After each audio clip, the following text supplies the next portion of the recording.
मैं थोड़ा सा आपको बताना चाहता हूं कि एंगर का हमारे ऊपर इफेक्ट क्या होता है।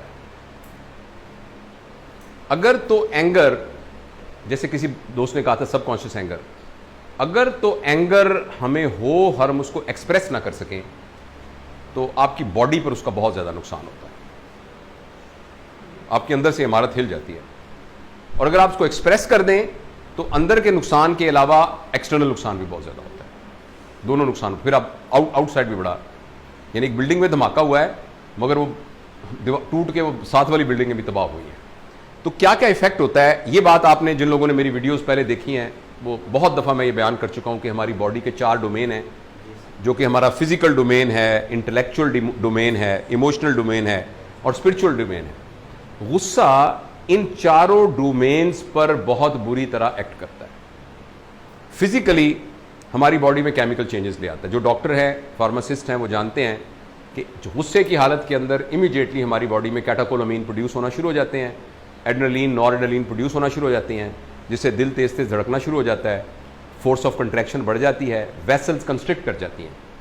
जितने हमारी बॉडी के इनर ऑर्गन्स हैं, मसलन हमारा ब्लड लिवर में जाना कम हो जाता है, किडनी में जाना कम हो जाता है, हमारे जो छोटे मसल्स हैं उनमें जाना होता है, और सारा ब्लड शिफ्ट होकर हमारी टांगों के मसल और बाजुओं के मसल में आ जाता है, और जो वाइटल जगहों से ब्लड निकल जाता है, और वहां एरोबिक मेटाबॉलिज्म की बजाय एनारोबिक मेटाबॉलिज्म शुरू हो जाती है। एनारोबिक मेटाबॉलिज्म खुराक के हजम करने का वो तरीका है जो इमरजेंसी के लिए बॉडी में रखा हुआ है। तो इमरजेंसी में जाहिर है वो उतना नॉर्मल तो नहीं होता, उसके नतीजे में डिफरेंट टॉक्सिस प्रोड्यूस होना शुरू हो जाते हैं, जो बॉडी के अंदर अगर परसिस्टेंट रहें तो कैंसर तक के हालात भी पैदा कर सकते हैं।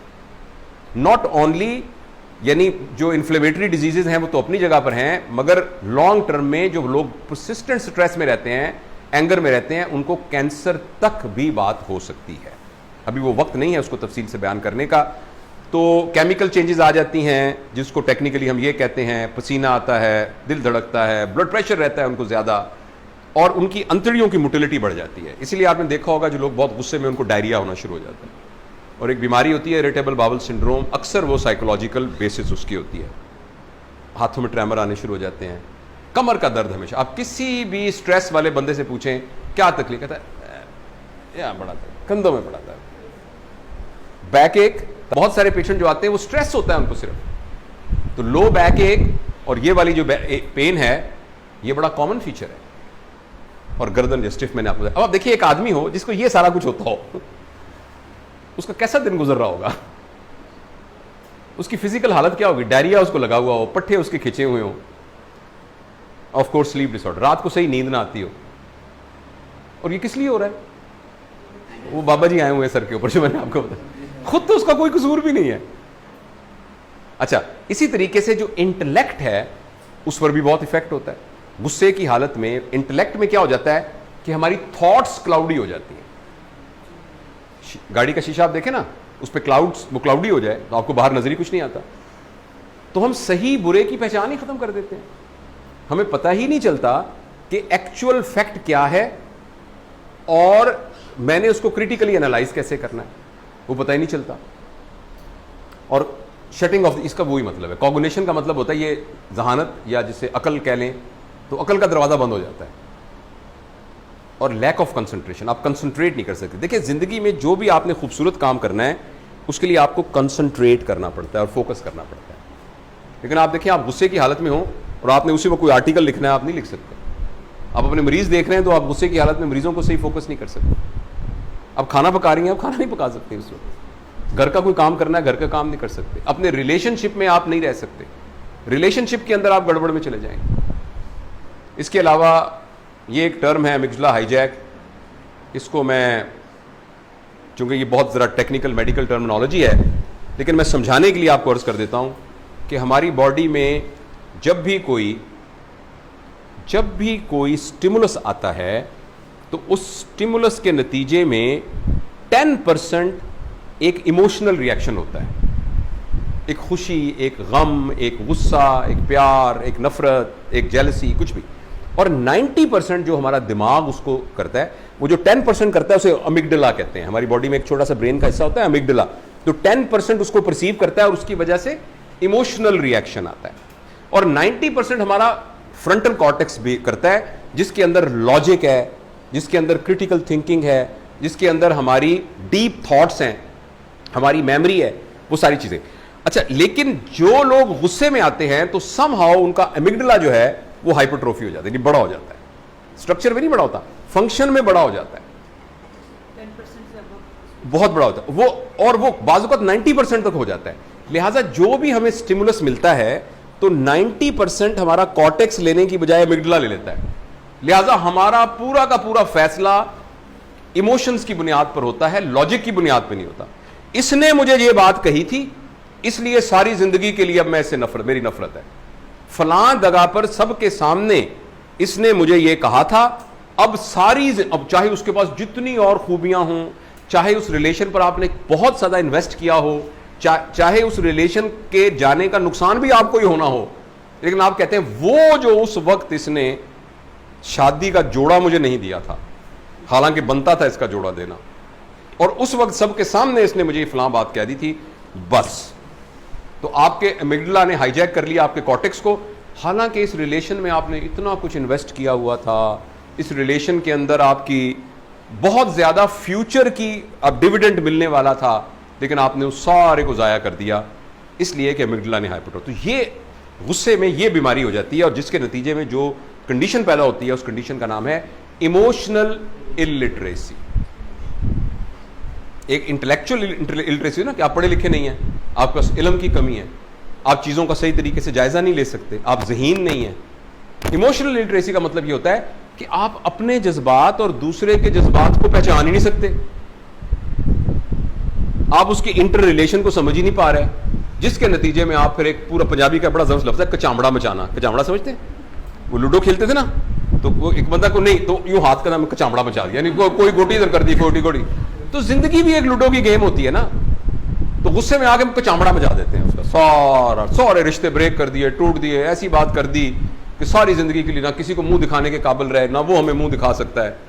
तो सारा, तो ये इमोशनल इलिटरेसी डेवलप हो जाती है, जो आदमी कंटिन्यूसली एंगर में रहता है। ये होती है इमोशनल इलिटरेसी, ये होती है। अच्छा वाला खूबसूरत आदमी होगा ये ये देखिए, इसको देखिएगा, अच्छा वाला खूबसूरत आदमी होगा, मगर ये बन जाता है वो, और पूरी जिंदगी आपको ऐसे एमिग्डला हाईजैकिंग में ना ये ब्लर हो जाता है, सारी चीजें ब्लर। अगर आप कैमरा में पकड़ा मैंने और आपकी फोटो खींचूं, जैसे मिसबा खींच रही हैं, तो हर एक नाक भी नजर आ रहा है, कान भी नजर आ रहा है, हर चीज नजर आ रही है। और अगर आप उसको यूं करके फोटो खींचे तो इसके नाक भी इसका नजर नहीं आएगा, कान भी नजर नहीं आएगा, पता भी नहीं चलेगा कौन बैठा हुआ है, ब्लर हो जाएगा सारा। तो जब हम हर वक्त एक एंगर की फेज में होते हैं तो हमें लाइफ का, जिंदगी का सारा जो मंजर है वो ब्लर नजर आता है, धुंधला नजर आता है, रियलिटी को हम परसीव नहीं कर सकते, and we start giving undue importance to the things जिनकी कोई अहमियत नहीं थी। लाइफ की प्रायोरिटीज चेंज कर देंगे हम। इसको स्किप करता हूं मैं, ये भी मैं स्किप करता हूं, क्योंकि हम अगली बात की तरफ जाएं। तीसरा जो इफेक्ट, ये मैंने बताया आपको बॉडी पे इफेक्ट, ये मैंने जहानत पे इफेक्ट दिखाया, और इमोशंस पे क्या इफेक्ट होता है? एंजाइटी। एंजाइटी का क्या मतलब होता है?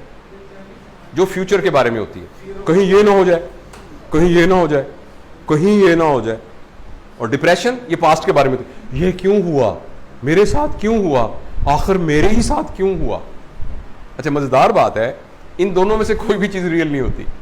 जो आपके साथ हुआ वो तो हो चुका, जो भी हो सकता है वो पता नहीं हो भी सकता है कि नहीं हो सकता, लेकिन इन दोनों की वजह से आप तबाह क्या कर रहे हैं? अपना प्रेजेंट, जिसके अंदर खुश रहने का इम्कान था। कल को क्या होगा, कल को क्या हुआ था। फ्रस्ट्रेशन होती है, गिल्ट होती है, इमोशंस में गिल्ट होती है। गुस्से के दौरान आपको गिल्ट हो, उस वक्त नहीं, तो बाद में तो जरूर होती है, एम ही चंड मारती है यार बेचारे से। फ्रस्ट्रेशन का मतलब होता है, फ्रस्ट्रेशन का मतलब है बेबसी की कैफियत, आवाजारी समझ ले, लेकिन गुस्से वाली आवाजारी, झुंझुलाहट से लफ्ज है फ्रस्ट्रेशन। हेल्पलेसनेस, गुस्से की हालत में अगर आप हेल्पलेस, अगर आप ये समझते हो कि मसले को मैं हल कर सकता हूं, तो फिर तो गुस्सा आएगा ही नहीं। और रिवेंजफुलनेस, गुस्से में आप बदला लेने की कोशिश करते हैं। Fine, okay. और इसके अलावा आप ये देखिएगा, ये हम सब इसको अपनी जिंदगी पे अप्लाई कीजिएगा।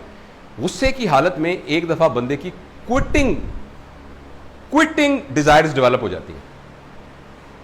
मैं नौकरी करता ही नहीं, इस्तीफा देता हूं, मुझे तलाक दो, मैं नहीं रहती तेरे घर, या मैं नहीं रहता तेरे नाल, मैं बच्चे को स्कूल से, मैं ये ओ लेवल में से निकालता हूं इसको। क्विटिंग डिजायर, फ्रस्ट्रेशन के अंदर आदमी बेबस जब होता है, और जब भी कोई बंदा क्विटिंग डिजायर में आता है ना, ये बहुत साइकेट्रिस्ट जानते हैं इस बात, बहुत खतरनाक बात है। जब भी कोई खातून का, जेन्युइन रीजंस की बात नहीं कर रहा मैं, जब फ्रस्ट्रेशन की हालत में जब भी कोई बंदा क्विट करने के बारे में सोच रहा होता है, तो आपको पता है क्विट करने की आखिरी स्टेज क्या होती है? मैं ये नौकरी करता ही नहीं हूं, मैं ये रिलेशन में रहता ही नहीं हूं, मैं इस मुल्क में रहता ही नहीं हूं, मैं इस दुनिया में नहीं रहता। Suicide is actually the extreme quitting desire. इसलिए जब भी हमारे दिल में क्विटिंग डिजायर आए, तो आप याद रखिएगा आपने सुसाइड वाली पौड़ी पर पैर रख दिया पहला। अब देखिए कितनी खौफनाक बातें हैं सारी। बॉडी आपकी फिजिकली गुस्से में तबाह हो जाती है, इंटेलेक्ट आपका बिल्कुल तबाह हो जाता है, इमोशंस आपके यहां इस तरह आपको एक अजीब कचामड़ा मचा देते हैं आपको। और फिर स्पिरिचुअलिटी, चौथा, स्पिरिचुअलिटी क्या होती है? Your purpose of life. जब भी आप एंगर में होते हैं, आप अपने पर्पस ऑफ लाइफ स्विफ्ट कर देते हैं। अब ये सारे चोरी करते हैं, तो मैं भी करता हूं चोरी, ऐसी की तैसी। सारी दुनिया ड्रग कंपनियों के साथ से करती है, मैं भी लवा भी, मेरे भी एसी लगवा के दे इधर, मैं डॉक्टरों के अपने साथ हूं, सारे जो किए जा रहे हैं।